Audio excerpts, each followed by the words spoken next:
Hello friends, welcome back to my channel. और आज हम लोग आईएससी कॉमर्स क्लास 12 का chapter 2 capital fixed and working पढ़ने वाले हैं। और अगर आप लोग को इसका इंपॉर्टेंट नोट्स और क्वेश्चन आंसर चाहिए तो आप डिस्क्रिप्शन बॉक्स में जा कर के लिंक देख लीजिए, वहाँ पे आपको ब्लॉग मिल जाएगा। और अगर आपको उससे भी ज़्यादा कुछ इंपॉर्टेंट चाहिए तो आपको इंस्टा मोजो का भी लिंक मिल जाएगा, और उसका कॉस्ट भी ज़्यादा नहीं है, सिर्फ 20 रुपीज़ है, विच इज़ ईजिली अफोर्डेबल। तो इसी के साथ हम लोग अपना चैप्टर शुरू करते हैं, कैपिटल फिक्स्ड एंड वर्किंग। तो यहाँ पे सबसे पहले आपको क्या बोला है, यहाँ पे सबसे पहले आपको बोल रहे हैं कि बिजनेस फाइनेंस होता क्या है। बिजनेस फाइनेंस क्या होता है कि बिजनेस को स्टार्ट करने के लिए जो पैसा लगता है हम लोग का, उसी को हम लोग बिजनेस फाइनेंस कहते हैं। बिजनेस फाइनेंस का हम लोग का नेचर क्या होता है। बिजनेस फाइनेंस देखिए, सबसे पहला बात तो आपको एक चीज़ अपने दिमाग में रखनी है कि आप जब बिज़नेस खोलते हैं तब तो आपको पैसा लगता ही है। कोई बिज़नेस आपका फ्री में खुल नहीं सकता, और उसको बीच में चलाने के लिए भी आपको बीच बीच में उसमें पैसे डालने पड़ जाते हैं। और अगर आपका बिज़नेस छोटा हो या बड़ा हो, उससे फ़र्क नहीं पड़ता, आपको पैसे लगने ही हैं। हो सकता है कुछ कहीं पे कम लगे, कहीं पे ज़्यादा लगे, वो बिज़नेस के नेचर के ऊपर डिपेंड करता है कि आपका बिज़नेस छोटा है कि बड़ा है। फिर आपका बिजनेस फाइनेंस जो है वो एक वाइड टर्म है। और बिजनेस फाइनेंस जैसे कि मैंने बोला डिफ़र करता है एक बिज़नेस से दूसरे बिज़नेस में। जैसे अगर आपका बिज़नेस किराने का है या फिर आपका बिज़नेस एक स्मार्ट टीवी का है, तो आपका अलग अलग फाइनेंस होगा। Importance of finance for business. अब इसका इंपॉर्टेंस आप लोग को पता तो चल ही गया होगा। इसका इंपॉर्टेंस बिना इसके तो हम लोग कोई भी बिज़नेस शुरू कर नहीं सकते। इस बिज़नेस को एक्सपैंड करने के लिए हम लोग को फाइनेंस की ज़रूरत पड़ेगी। बिज़नेस को इस्टेब्लिश करने के लिए हम लोग को फाइनेंस की ज़रूरत पड़ेगी। बिज़नेस को आगे बढ़ाने के लिए हम लोग को फाइनेंस की ज़रूरत पड़ेगी, ताकि हम लोग का बिज़नेस बाकी सब कंपटीटर से अच्छा चले और स्मूथ चले और बिना किसी इंटरप्शन के चले। और दूसरा चीज़, वो कस्टमर के डिमांड को फेस कर पाए। और फाइनेंस रहेगा तब हम लोग न्यू प्लांट एंड मशीनरी भी, और जो भी चीज़ हम लोग को रिक्वायर्ड होता है वो हम लोग ले सकते हैं। Source of finance for different types of business firms. अब इसका सोर्सेज क्या है। Capital for sole proprietorship business. अब सोल प्रोप्राइटरशिप बिजनेस में हम लोग को उतना फंड रिक्वायर्ड नहीं होता। सोल प्रोप्राइटरशिप क्या होता है, जो एक बंदा सिर्फ अपना बिजनेस करता है, उसको हम लोग सोल प्रोप्राइटरशिप बिजनेस कहते हैं। तो इसके लिए ज़्यादा फंड का आपका रिक्वायरमेंट नहीं है, इसमें आपका कुछ फंड से ही हो जाता है। लेकिन अगर आपका पार्टनरशिप फर्म है तो इसमें कुछ एक एग्रीमेंट साइन होता है कि इस रेशियो में आपका प्रॉफिट शेयरिंग होगा, इस रेशियो में आपके कैपिटल ला रहे हैं पार्टनर्स, तो उस हिसाब से वो लाता है। जैसे पार्टनरशिप फर्म में आपने अकाउंटेंसी में भी किया था कि कैपिटल ए ला रहे 10,000, बी ला रहा है 20,000। अब इन लोग का कभी कभी हम लोग का ये भी हो सकता है कि हम लोग कैपिटल के हिसाब से उन लोग को प्रॉफिट शेयरिंग दे, यानी 1:2 में देंगे हम लोग उसको प्रॉफिट शेयरिंग। तो ये पार्टनरशिप डीड के ऊपर डिपेंड करता है कि capital partnership ratio partnership firm का क्या है। Now capital for joint stock company, ये बहुत ही ज़्यादा बड़ा कंपनी होता है, तो यहाँ पे फंड्स जो होता है वो बहुत ज़्यादा रिक्वायर होता है, और यहाँ पे हम लोग शेयर भी इशू करते हैं। Now financial planning. Financial planning is the process of estimating the financial requirements of an organization, choosing the sources of funds and deciding how the funds are to be utilized. तो financial planning क्या बोल रहा है कि ये financial requirement को estimate करता है किसी भी organization के, और choose करता है कि कहाँ से funds लाना है, ताकि उसे कहाँ से funds लाना है और कहाँ पे उसको utilize करना है, ताकि उसका optimum utilization हो सके। इसका फीचर्स क्या है, जैसे कि अभी हम लोग पढ़े कि इसका क्या है, ये फाइनेंशियल रिक्वायरमेंट्स को मीट करता है और चूज़ करता है कि हम लोग को कहाँ से फंड्स लाने हैं और कितना फंड्स लाना है और कहाँ पे वो फंड्स को यूटिलाइज करना है। ऑब्जेक्टिव डिसाइड करता है कि जैसे कि मैंने बोला कि एस्टिमेट करते हैं फाइनेंशियल रिक्वायरमेंट्स। जैसे हम लोग का क्रेडिटर बहुत हो गया, तो हम लोग का भी फाइनेंशियल रिक्वायरमेंट क्या है कि हम लोग को अपना क्रेडिटर को पे ऑफ कर देना है। The scope of financial planning is wide. Estimating the amount of fix capital. जैसे कि आप लोग देख रहे हैं कि हम लोग शुरू से एक चीज़ कर रहे हैं कि बिजनेस वाइड है, ये वाइड है, वो वाइड है, फाइनेंस वाइड है, फाइनेंशियल प्लानिंग वाइड है। तो इससे आप समझ गए होंगे कि अगर कुछ हो ना हो, आप ये एक फीचर तो लिख ही सकते हैं। नाउ इम्पॉर्टेंस तो आपको पता चल ही गया है कि फाइनेंशियल प्लानिंग का क्या है, कि ताकि हम लोग अपना फाइनेंशियल रिक्वायरमेंट मीट कर सके और सही से अपने बिजनेस को आगे कैरी फॉरवर्ड कर सके बिना किसी इंटरप्शन के। ऑब्जेक्टिव क्या होता है? All financial plan should be design to achieve the financial objective of an enterprise. इसका ऑब्जेक्टिव क्या होता है? इस तरीके से डिज़ाइन किया जाता है ताकि हम लोग अपना फाइनेंशियल ऑब्जेक्टिव को पा सके, वो भी लोअर कॉस्ट में और प्रॉपर यूटिलाइजेशन के साथ। नेचर ऑफ इंडस्ट्री, अब नेचर ऑफ इंडस्ट्री भी मैटर करता है कि अगर आपकी इंडस्ट्री छोटी है तो कम फंड्स लगेंगे, बड़ी है तो ज़्यादा फंड्स लगेंगे। Size of the firm same चीज। Capital market conditions, capital market condition क्या है? Financially planning greatly depends on cost of alternative sources of finance and attitudes of financial institution and bank. तो क्या बोल रहे हैं कि फाइनेंशियल प्लानिंग जो है वो किस पे डिपेंड करता है? Cost of alternative sources of finance. अब फाइनेंस कहाँ से आएगा? ऑल्टरनेटिव सोर्सेज होता है इसका, या तो हम लोग बैंक से उठा सकते हैं, या तो किसी इंस्टीट्यूशन से उठा सकते हैं, या फिर हम लोग शेयर्स अपने बेच सकते हैं। ऐसे करके हम लोग का काफ़ी सारा सोर्सेज है।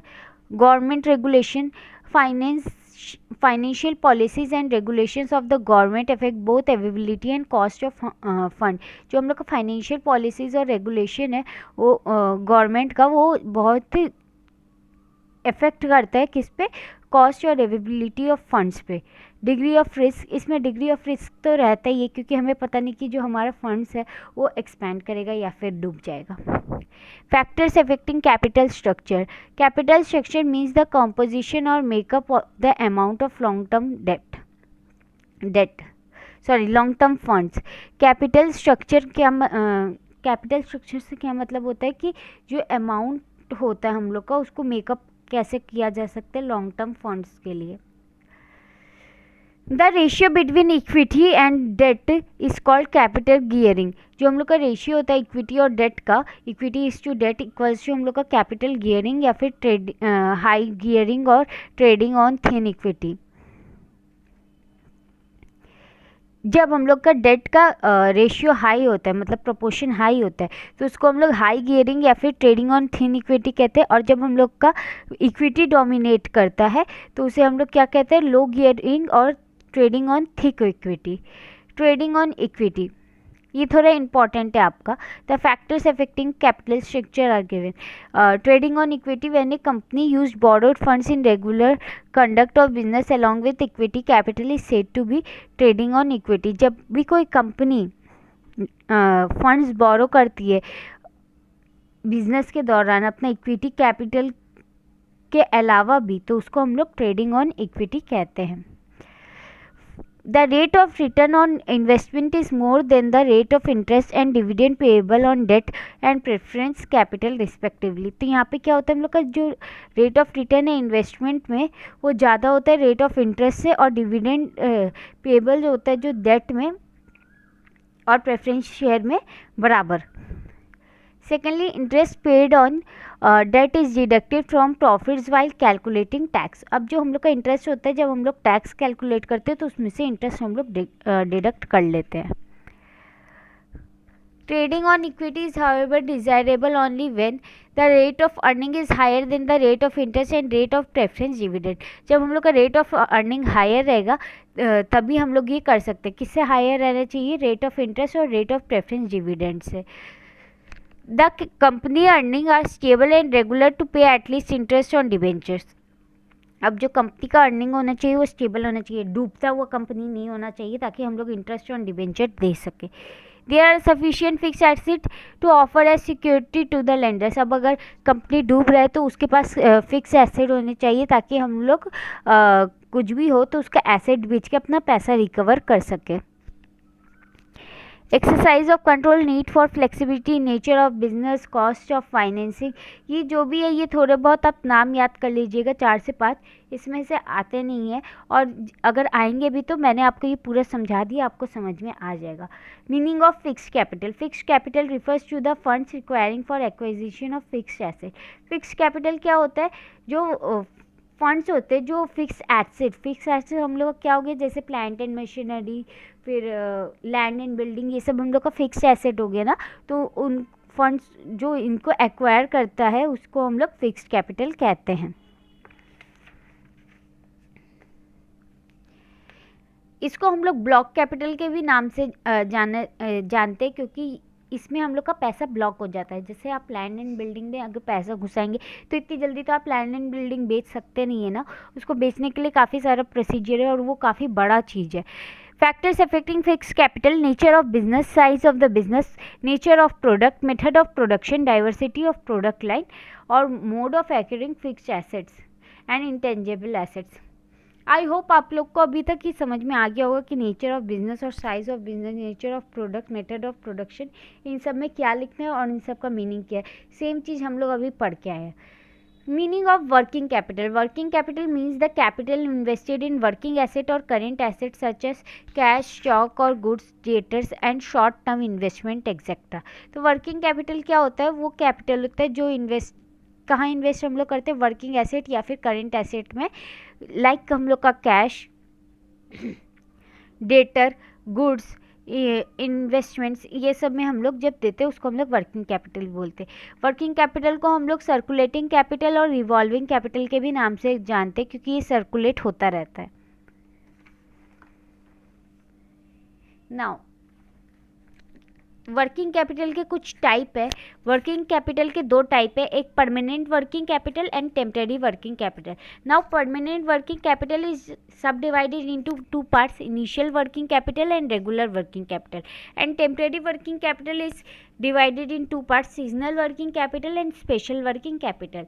Gross working capital, gross working capital means the total amount of funds invested in current assets. अब जितना भी टोटल अमाउंट ऑफ फंड है जो हम लोग अपना करेंट एसेट में इन्वेस्ट करते हैं उसको हम लोग ग्रॉस वर्किंग कैपिटल कहते हैं। जहाँ पे भी ग्रॉस आएगा आप ये एक बार समझ लीजिएगा, जहाँ पे टोटल अमाउंट कह रहे हो उसको हम लोग ग्रॉस कहते हैं। अब जैसे यहाँ पे नेट वर्किंग कैपिटल है, नेट वर्किंग कैपिटल में हम लोग जरूर कुछ माइनस किए होंगे और हम लोग को नेट वर्किंग कैपिटल का मतलब भी पता है, जो डिफरेंस होता है करेंट लायबिलिटी और करेंट एसेट के बीच में। Net working capital equals to current asset minus current liabilities.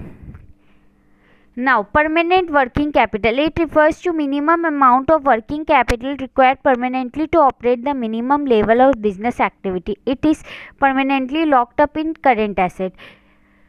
तो परमानेंट वर्किंग कैपिटल क्या बोल रहे हैं? ये एक minimum amount of working capital है जो कि रिक्वायर होता है ताकि हम लोग एक minimum level of business activity को परमानेंटली ऑपरेट कर सकें। अब इसका जो दूसरा पार्ट है, मतलब इसी के अंदर जो सब पार्ट्स है, initial working capital. Initial working capital is that part of permanent working capital which is required at the time of commencement of business. जब हम लोग बिजनेस शुरू करते हैं तो उस समय जो फंड रिक्वायर होते हैं उसको हम लोग क्या कहते हैं? Initial working capital. Regular working capital, it means that part of permanent working capital which is required for the continuous business operation. अब जो बीच बीच में कैपिटल रखते हैं, जैसे कुछ डेटर्स को पे ऑफ करना हुआ या कुछ करना हुआ, तो उसको हम लोग क्या कहते हैं? Regular working capital.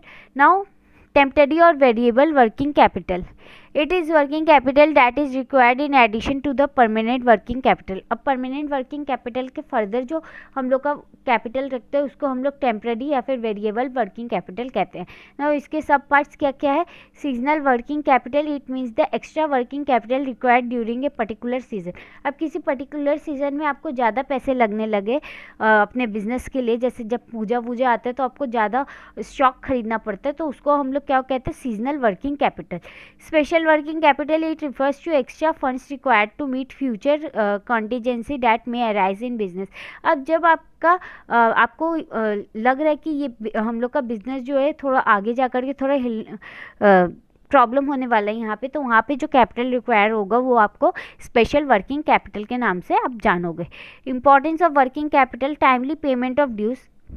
जैसे कि हम लोग इतना देर से पढ़ रहे हैं कि हम लोग को जैसे स्पेशल वर्किंग कैपिटल देख लीजिए, तो इससे हम लोग को क्या समझ में आ रहा है कि अगर कभी कोई ड्यूज़ हम लोग को पे करना पड़ा तो वो हो सकता है timely payment of dues. Smooth working होता है क्योंकि हम लोग के पास पैसे हैं तो हम लोग वो पैसे को अपना लगा सकते हैं बिजनेस में, ताकि हम लोग का जो वर्किंग हो वो स्मूथ जाए। हाई क्रेडिट वर्दीनेस, आप अपने कस्टमर को क्रेडिट में पैसा क्रेडिट में स्टॉक दे सकते हैं ताकि वो कस्टमर आपके बने रहे। कैश डिस्काउंट आप दे सकते हैं। Timely payment of dividend timely पे कर सकते हैं, गुड रिलेशन विथ एम्प्लॉयज़ बना सकते, मतलब आप अपना और एम्प्लॉय का रिलेशन अच्छा बना सकते हैं। Factors affecting working capital, nature of business, size of business, manufacturing cycle, rapidity of turnover, credit policy, terms of purchase and sale. Same ही चीज़ें जो हम लोग इतना देर से पढ़ के आए हैं। और सबसे इम्पॉर्टेंट क्या है हम लोग का, fixed capital and working capital का डिफरेंस। फिक्स कैपिटल का हम लोग का क्या मतलब, जो फिक्स एसेट में हम लोग इन्वेस्ट करते हैं और जो करंट एसेट में हम लोग इन्वेस्ट करते हैं उसको हम लोग वर्किंग कैपिटल कहते हैं। टाइम स्पेन ऑफ इन्वेस्टमेंट क्या है, फिक्स कैपिटल का लॉन्ग टाइम के लिए है, वर्किंग कैपिटल का शॉर्ट टाइम के लिए। सर्कुलेशन क्या है, फिक्स कैपिटल जल्दी सर्कुलेट नहीं करता जबकि वर्किंग कैपिटल सर्कुलेट करता रहता है, इसका नाम भी सर्कुलेशन कैपिटल भी है। सोर्सेज क्या है, शेयर्स, डिविडेंड या फिर लॉन्ग टर्म्स लोन, ये सब हम लोग का फिक्स कैपिटल हो गया। Public deposit, trade credit, bank, ये सब हम लोग का वर्किंग कैपिटल हो गया। पर्पस टू जनरेट इनकम होता है हम लोग का फिक्स कैपिटल का पर्पस, और वर्किंग कैपिटल का पर्पस होता है to meet day to day expenses. Another term क्या होता है फिक्स कैपिटल का, ब्लॉक कैपिटल, क्योंकि ये एक चीज़ पे ब्लॉक हो जाता है।